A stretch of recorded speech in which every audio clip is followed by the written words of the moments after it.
Tudo bem? Tudo bem? Bom dia para Que você. jovem, que linda você! Ai, obrigada, você também. Muito obrigado. Eu queria que você Vamos lá. contasse um pouquinho quem é você, o que é que você faz, de onde você é, Tá bom. por favor.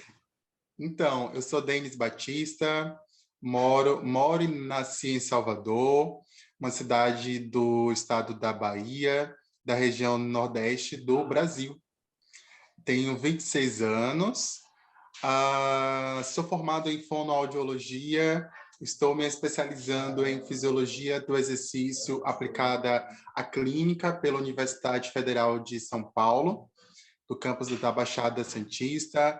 Atualmente ingressei no programa de mestrado da Universidade Federal da Paraíba, mas é um programa que, além de estar na Universidade Federal da Paraíba, tem contato com duas outras instituições, que é a Universidade Federal do Rio Grande do Norte e a Universidade de Ciências da Saúde de Alagoas. Faço mestrado em fonoaudiologia.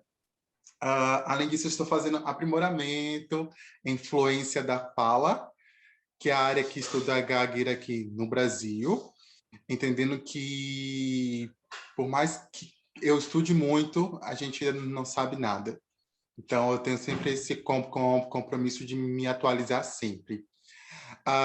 Eu trabalho também na Associação Brasileira de Gagueira, Abra Gagueira, onde eu estou como conselheiro fiscal, moderador de grupo de apoio para pessoas que gaguejam. Eu modero exclusivamente o grupo da minha cidade, Salvador. Atualmente, esses encontros estão acontecendo online por conta da pandemia. E mais recente, junto com outras duas colegas, eu comecei a coordenar o Comitê Científico da Bragagueira para a gente discutir temas relacionados à ciência e à produção científica interna. Eu acredito que seja isso, e um detalhe muito importante sobre mim, Rai, é que eu gaguejo. Isso é Eu que é mais esqueço às vezes, importante, eu né? esqueço às vezes, sabia? Eu esqueço que eu sou uma pessoa que gagueja. Esqueço mesmo, esqueço mesmo. Aí eu lembro, eu gaguejo. Você é o primeiro fono que eu conheço que também gagueja, que não é muito Ah, comum, né? Eu nunca tinha conhecido antes. E por que que você decidiu se tornar fonoaudiólogo? Você acha que é exatamente porque você tem uma dificuldade na fala ou é algo que você sempre quis, que você sempre gostou?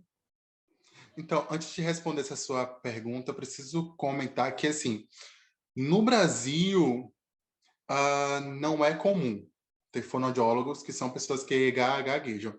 Mas nos Estados Unidos está acontecendo um movimento muito massa, muito bom. Existem vários fonoaudiólogos que são pessoas que gaguejam e que, inclusive, se especializam em gagueira. Tem um filme que eu vou deixar como. Nem sei se eu posso fazer isso. Pode, pode.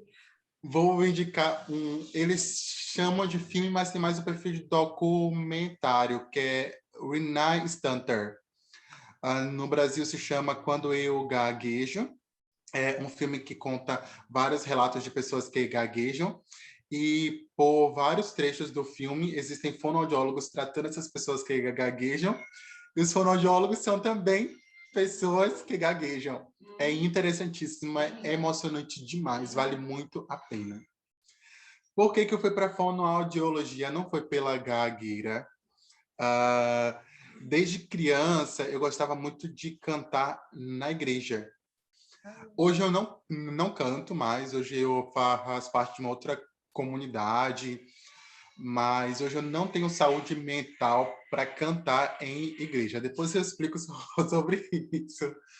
Mas eu gostava de cantar, gostava também de fazer teatro na igreja, né? E aí estava chegando bom, aqui no Brasil a gente chama de ensino médio, não sei como é que chama no seu país aí. Eu sei que nos Estados Unidos o final do ensino fundamental Faz. não lembro o high school, isso, exatamente. E aí eu tinha que escolher alguma profissão para escolher.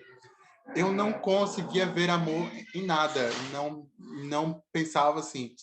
Aí eu cogitei fazer administração, não tinha amor. Cogitei fazer medicina veterinária, gostava de animais, mas não tinha amor.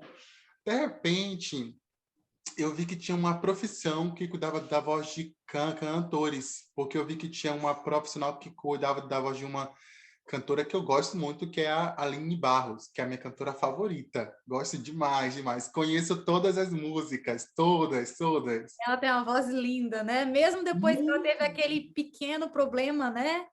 Nas cordas vocais, mas a Sim, voz dela continua linda, ficou mais encorpada, talvez, e sim. E ela adorou a mudança que ela teve na voz, né? Porque ela ganhou mais peso, uma voz mais densa.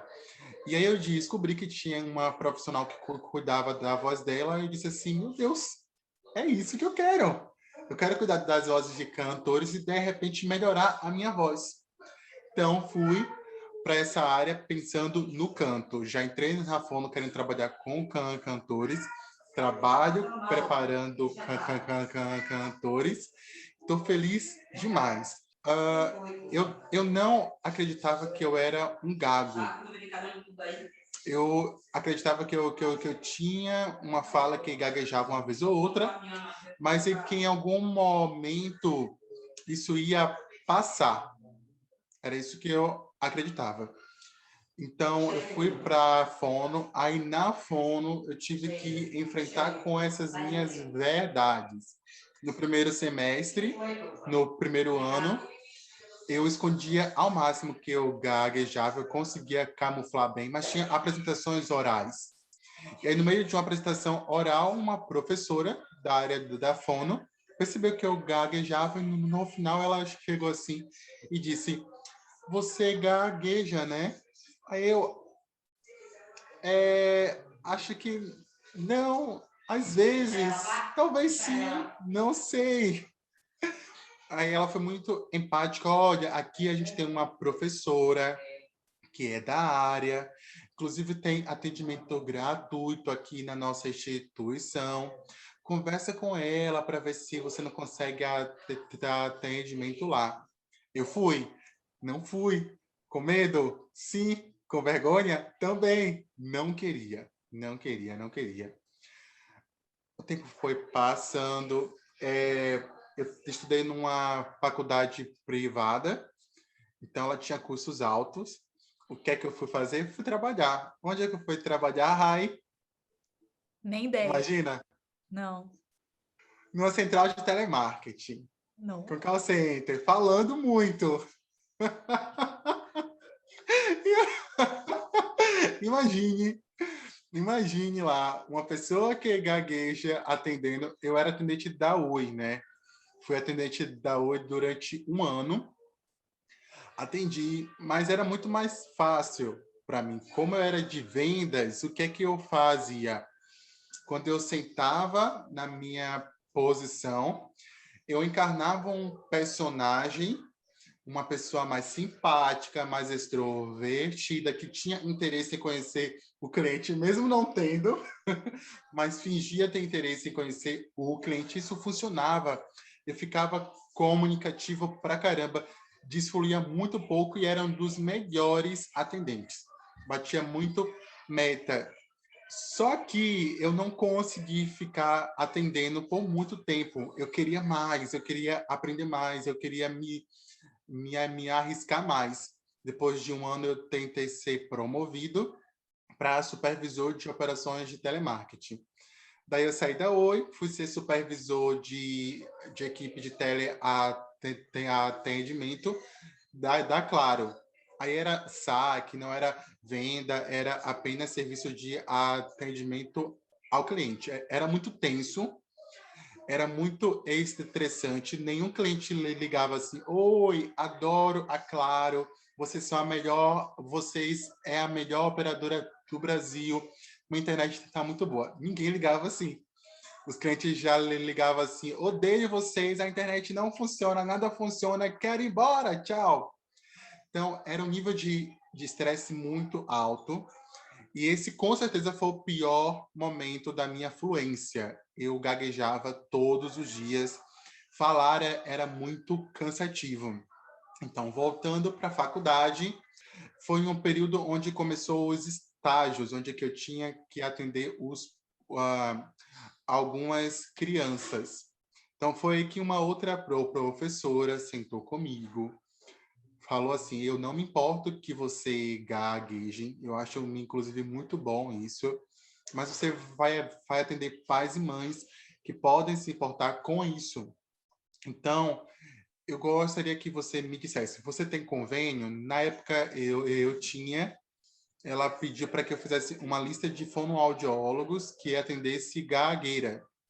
Fiz, enviei para ela, ela disse assim, ela conhecia muita gente. Aí ela riscou, ninguém aqui é especialista. Aí eu, oh meu Deus, o que faremos agora?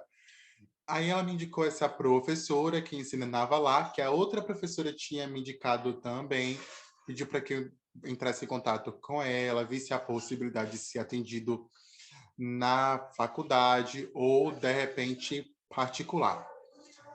Não teve como, mas essa professora me indicou um serviço público que, por uma coincidência, a professora que estava cuidando desse serviço público, ela estava no período de pesquisa de doutorado, e ela estava pesquisando sobre quê? Gagueira. Aí eu fui fazer terapia em grupo, morrendo de medo, não queria ter contato com outros gagos, não queria mesmo. Eu imaginaria que seria choro, aflição e tudo de muito ruim, mas na verdade foi algo libertador. Foi algo libertador para mim, porque eu achava que eu era a pior pessoa que gagueja do mundo, mas eu tive contato com outras pessoas que tinham uma gagueira mais evidente do que a nossa. Eu nunca esqueço dele. Eu quero muito rever esse rapaz, eu não lembro dele, mas a história dele me tocou muito. Ele tinha uma gagueira bem evidente, bem importante. E a história dele, ele era professor de geografia, já tinha concluído o mestrado, estava concluindo o doutorado. Aí eu olhei assim para ele, pensei assim, caramba, se o cara com essa gagueira tá indo tão longe, por que eu não posso? E foi aí que uma chavinha mudou para mim. Daí eu me inscrevi no programa de iniciação científica sobre gagueira, comecei a pesquisar sobre. Essa pesquisa me levou para a Associação Brasileira de Gagueira, onde comecei a trabalhar ainda como estudante. E aí, por mais que eu não quisesse trabalhar com gagueira, com medo de lidar com a minha verdade, eu já estava submerso, eu já estava dentro, não tinha como fugir.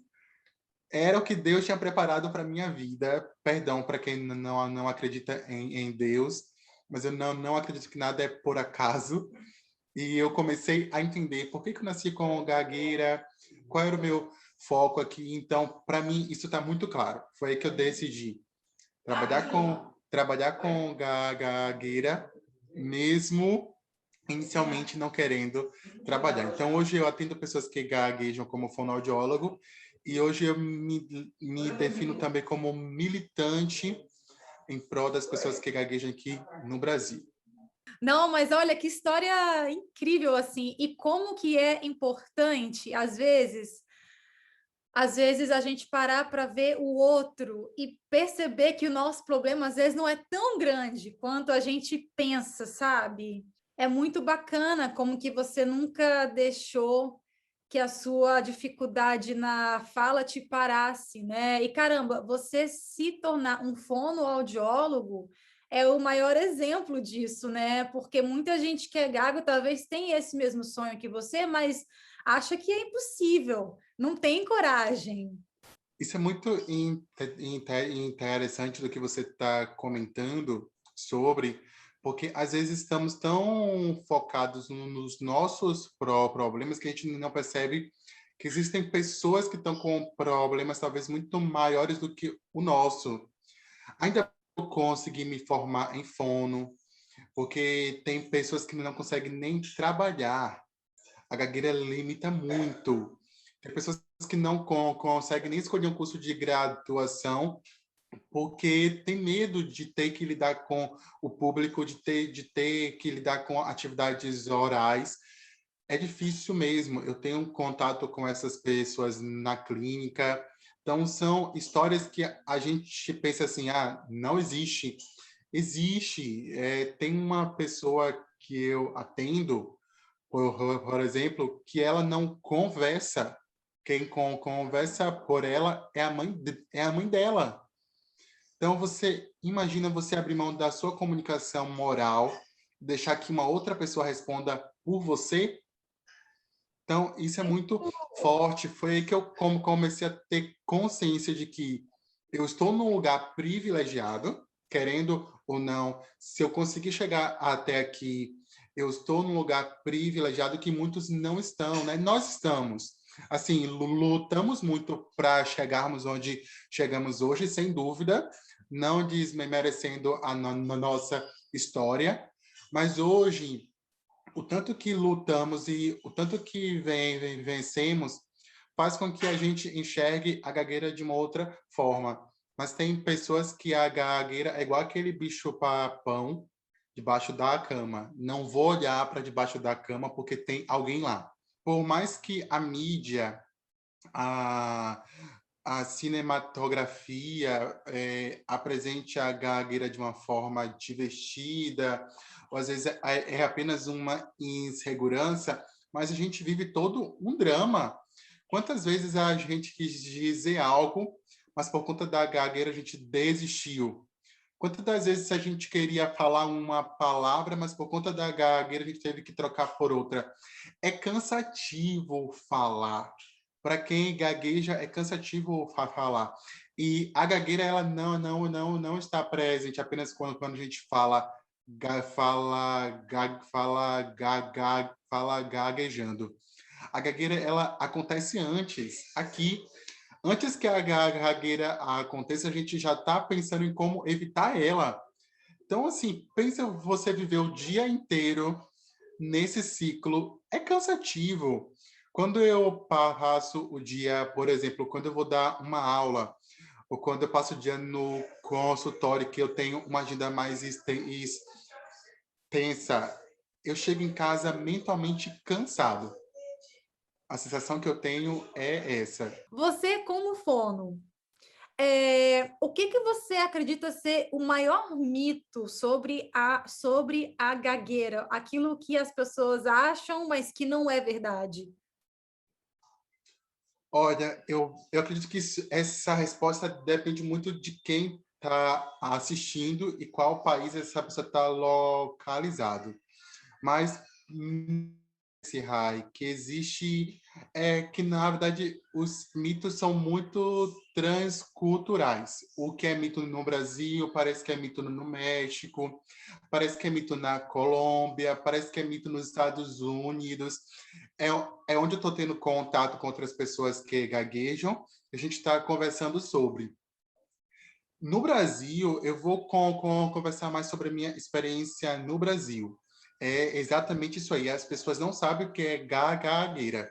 Aqui existem dois grupos. O grupo que acredita que gagueira é toda aquela pessoa que tem uma gagueira severa.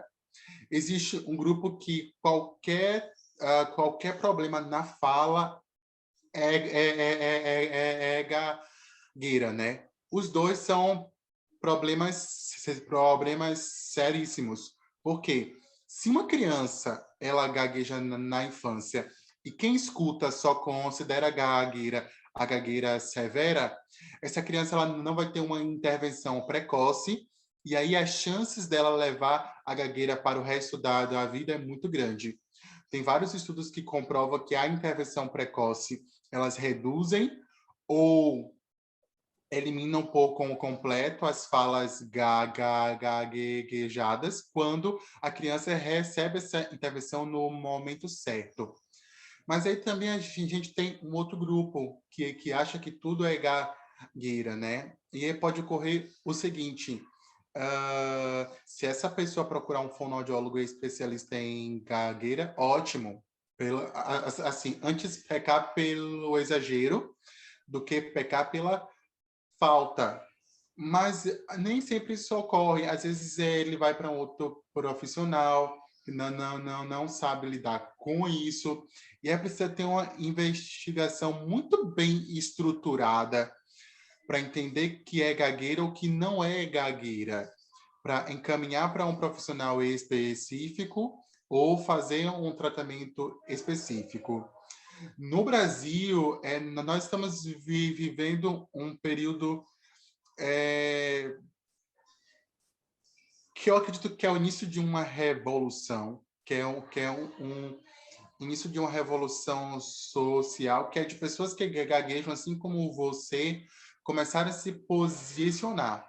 É pouco, ainda é pouco, a gente precisa de maior representatividade, mas essas pessoas estão lutando contra o maior mito que temos, que é a desinformação. A população não sabe o que é gagueira, a população não sabe como uma pessoa que gagueja se sente, as mídias sociais, digitais influencers, que são pessoas que gaguejam, propagam uma ideia muito errada sobre nós, levando para o humor, levando para insegurança, levando para um caminho que não é o certo, que não nos ajuda como comunidade. Então, eu acredito que esse seja um maior mito que tanto eu que vivo no Brasil quanto você vive. Eu nem chamaria de mito, chamaria de nosso maior inimigo. Então, eu fico muito feliz quando vejo projetos como o seu e de outras pessoas, porque é uma pessoa que gagueja. Você está se posicionando, é o seu lugar de fala. E você quer ensinar para os outros como eu me sinto, como você se sente e como queremos ser tratados. Isso é muito importante. Você está fazendo parte dessa revolução. Na sua opinião, qual que é o melhor approach no tratamento da gagueira? Oh, Essa é difícil, né? pergunta boa. Então, não é difícil, mas é uma pergunta boa. Porque no Brasil, existem diferentes linhas teóricas sobre terapia para pessoas que gaguejam. Mas existe uma linha que ela é assim, soberana, né? Hoje também está acontecendo um movimento interessantíssimo na fonoaudiologia, que é o fonoaudiólogo tem uma prática baseada em evidência. Isso já surgia na medicina, na enfermagem, na fisioterapia, e aí agora a fono está submersa nisso, né? O que é a prática baseada em evidência é: se eu vou oferecer algum tratamento para um paciente meu, eu preciso oferecer o tratamento que tem melhor evidência científica. Então, vamos supor, eu não posso dizer que se eu passo álcool em gel em sua língua, você vai ser tratado da sua gagueira.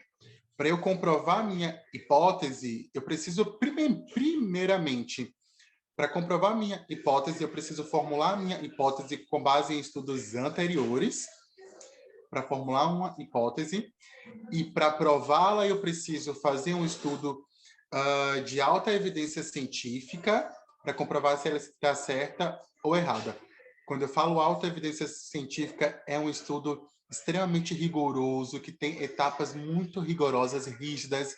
Algumas pessoas tajam como chato, mas precisa ser chato mesmo para comprovar se funciona ou não. Um bom exemplo disso são os estudos, os ensaios clínicos que estão sendo feitos para avaliar a eficácia das vacinas para Covid, né? Então, hoje, no Brasil, embora tenhamos várias abordagens, Rai, hoje já tem uma abordagem que está sendo... eu não digo que não é nenhuma, né? Mas intervenções que estão com fortes evidências científicas. E eu posso listar. Hoje, o tratamento para a pessoa que gagueja, ela precisa ser vista sobre essa ótica orgânica, né? De onde que a gagueira vem?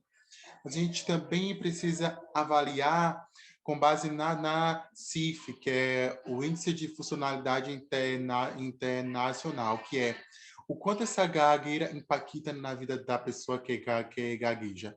Por um exemplo, vamos supor que você tem uma gagueira super leve, mas você não trabalha por conta dela, você não faz uma graduação por conta dela, você não faz um pedido, se bem que hoje existem apps, né?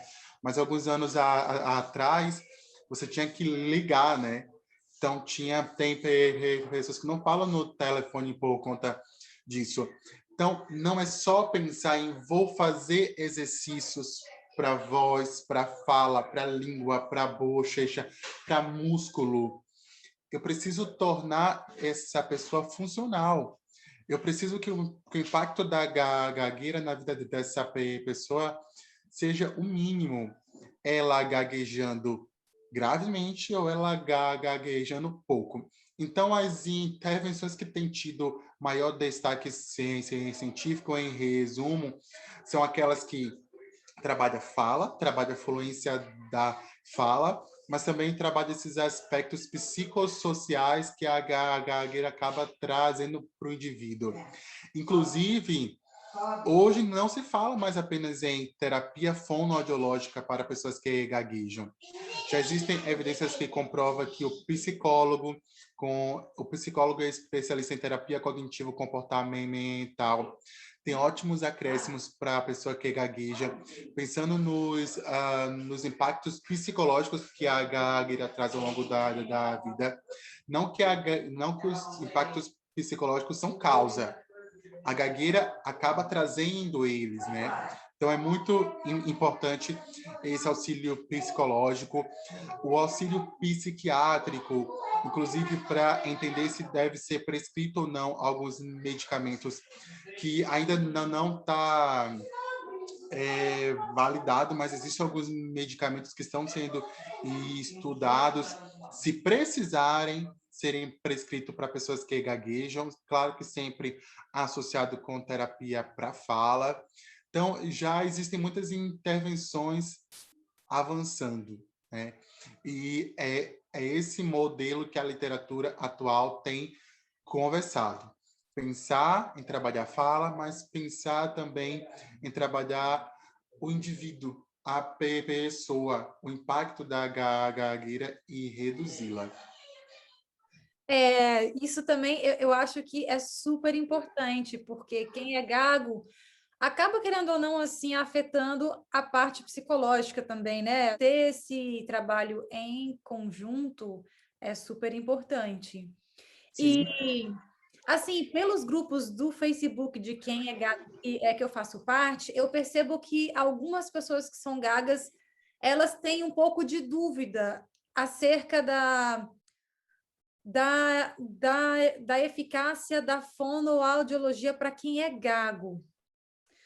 O que você diria para essas pessoas que têm essa dúvida, que às vezes falam, mas tipo, eu fui no fono por 10 anos e eu sou gago ainda, nunca melhorei, não vou mais. O que você acha disso?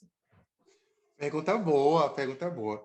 Eu vou completar, então, a minha resposta que eu te disse anteriormente. Com base no que eu te disse, de olhar a gagueira para além de um distúrbio da fala, olhar para o indivíduo. Você acha que qualquer fonoaudiólogo pode trabalhar com essa comunidade? Não. Obviamente não. É preciso estudar mesmo, Rayane. E assim, eu não estou fazendo exagero. É estudar mesmo. A minha rotina ela é assim. E é muito complexo entender gagueira, mas também quando você entende, parece que o mundo se abre para você. Então, hoje no Brasil, temos também essas orientações de que procure sempre um fonoaudiólogo especialista em fluência, que é a área que estuda a gagueira no Brasil. Mas é muito difícil ser especialista em fluência, né? Então, procura saber se aquele fonoaudiólogo ele tem experiência em trabalhar com pessoas que gaguejam. Quais são as formações dele? Para você não ir para um profissional que não está habilitado para isso. Então, o que eu acredito que é o que ocorre para esses relatos são talvez essas pessoas estavam na mão de profissionais que não sabiam lidar com ela, porque nenhuma pessoa que gagueja ela é igual a outra. Cada pessoa que gagueja ela é diferente. E uma outra questão que deve ser levada em conta é a terapia ela não depende apenas do fonoaudiólogo, ela depende do paciente também.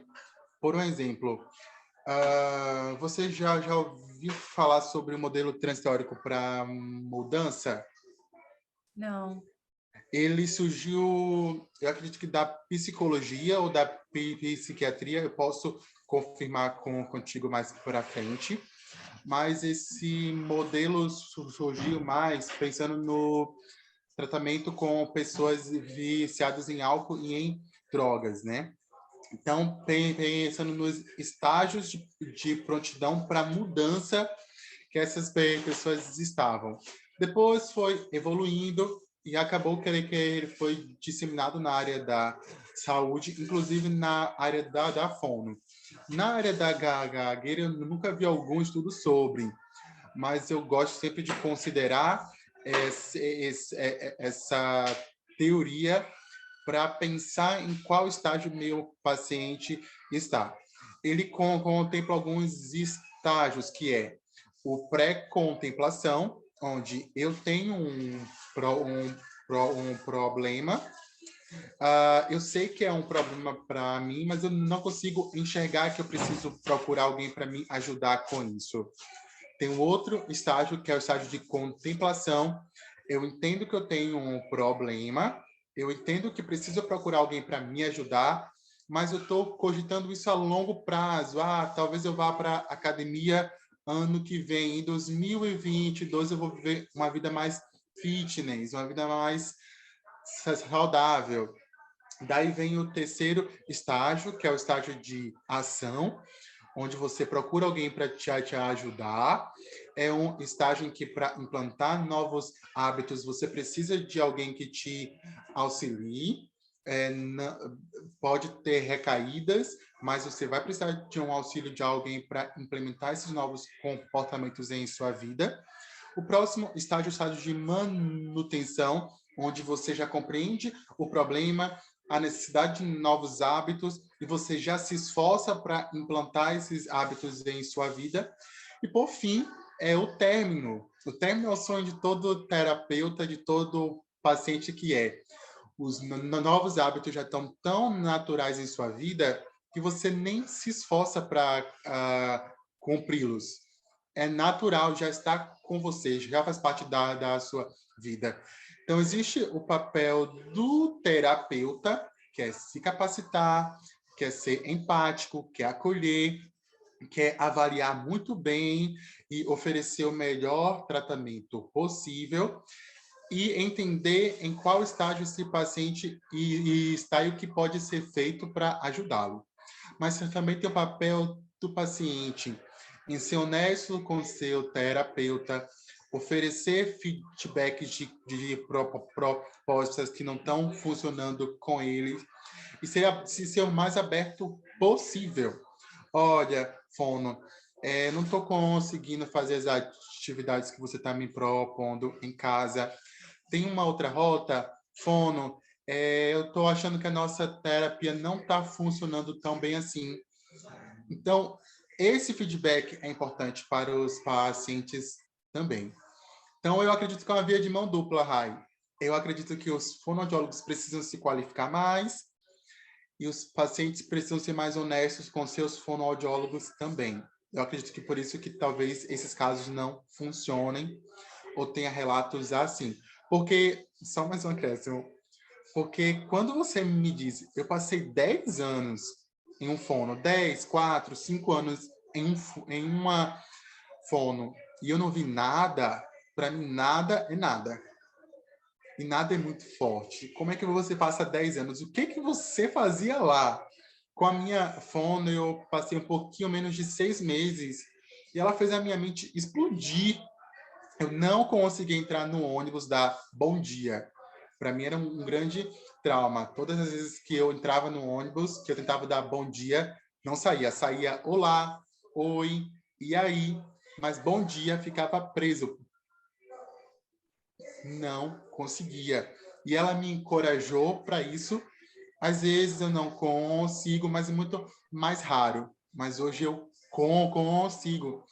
Então, assim, foi menos de 6 meses, 4 anos, 10 anos, sem ver nada. E deixa eu te perguntar, existe algum assim, né, tipo exercício prático da fala que pode melhorar a fluência?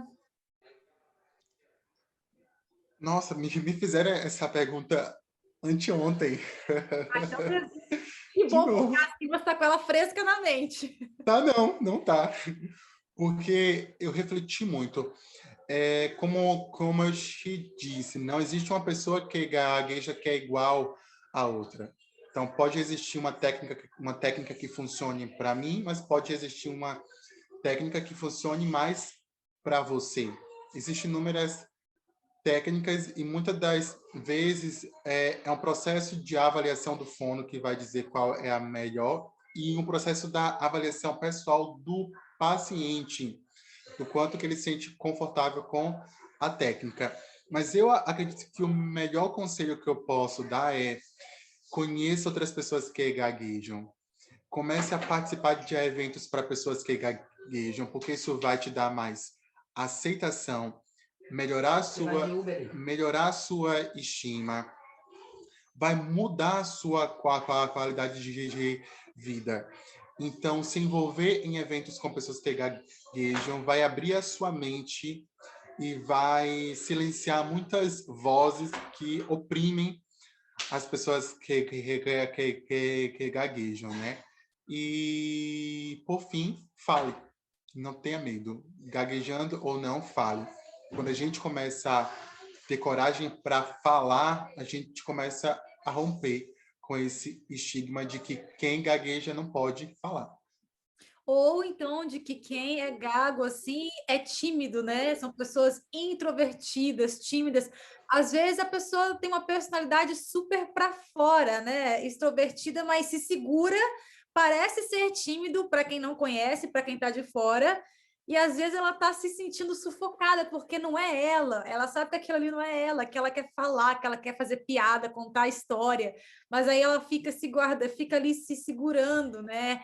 E é um peso. Então, assim, para quem gosta de falar, acho que é muito importante conseguir tentar, pelo menos, se soltar um pouco mais, assim. Eu fazia muito isso. Eu sempre quis conversar muito. Eu sempre fui tagarela demais. Essa foi, inclusive, a minha única queixa na escola. Todas as vezes que alguma professora chamava a minha mãe era, ele conversa muito. Mas teve um período da minha vida em que eu gaguejava tanto que eu comecei a fingir que eu era introvertido, fingir que eu era tímido para não ter essa obrigação para conversar. Quando alguém perguntasse por que você não conversa muito, a minha desculpa seria: eu sou tímido. Mas nunca fui tímido, nunca fui tímido. Você não tem cara de ser tímido, não. Só fingia. Só fazia de conta. É, não é somente eu. Qualquer um pode. É correr atrás mesmo, tentar esquecer menos as nossas limitações e pensar mais nos nossos desafios e como é que vamos vencê-los. Claro que nem tudo na vida a gente vai conquistar. Já tive várias derrotas, mas eu corro atrás do sim. O não eu tenho todo dia. Então, eu vou correr atrás do sim. Se eu correr, ótimo, massa, muito bom. Se não ocorrer, tudo bem. Não era para ser mesmo. Nossa, que bacana. Olha, Denis, obrigada por tudo isso que você Uhum. falou, que é tão importante. Eu fico encantada cada vez que eu falo com pessoas como você, que tem essa história tão bacana assim. E assim, obrigada por você tirar desse tempo de domingo, final de semana de Dia das Mães, para estar aqui falando comigo. Chega um tempo da vida que temos reuniões dia de domingo também. Eu adorei. Para mim foi um prazer compartilhar um pouquinho da minha história. É disso que eu estou falando, sobre essa pequena revolução que está ocorrendo. Existe os digitais influencers, existe um grupo que propaga a gagueira como algo engraçado ou algo associado ao nervosismo, à insegurança, algo irreal. Mas existe o nosso grupo, onde estamos inseridos, que passa a real história. Temos um drama? Temos o drama, mas vivemos muita superação e somos capazes, sim. Eu estou super feliz de contribuir com o seu site, com o seu projeto. Obrigada. Prazer enorme te conhecer. Adorei sua energia. Obrigada. Espero algum dia te visitar ou você visitar a gente. Eu prefiro ir para aí. Eu Vem visitar. adoro viajar, né? Obrigada Muito a você, obrigado. Denis. Você está convidadíssimo. A hora que você quiser vir aqui na Bélgica, as minhas portas estão abertas. Vai ser um prazer poder te mostrar um pouquinho da Bélgica. E obrigada mesmo, eu também adorei. Você é uma simpatia. Então, a gente vai se falando. Tá Obrigada, bom. obrigada mesmo, Denis. Tudo de Por bom por aí. nada. Tchau, tchau. Até a próxima. Até a próxima. Tchau, tchau.